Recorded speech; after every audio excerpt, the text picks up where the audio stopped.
Sveiki gyvi. Ar prisimenate tokį dalyką kaip Metaverse arba NFT ar kažką panašaus iš tos srities? Tai buvo burbulai, kurie sprogo, atėjo, išėjo, iškeliavo. Apie šios burbulus ir tai, kas visokius hypus, kurie mūsų aplanko šiandien, čia ir dabar, dalinausi konferencijoje su verslo bendruomenė spalio mėnesį. Atrodo kaip vakar, bet jo, senų senovėje. Tai kas buvo pasidalinta ir kas buvo papasakota.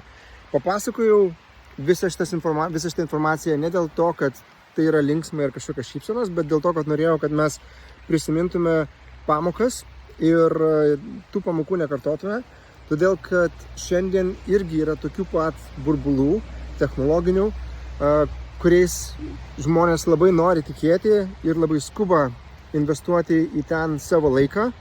Tai tam, kad galėtume atpažinti lengviau, kur yra burbulas, kur yra ne burbulas, kur yra hypos, o kur yra realybė.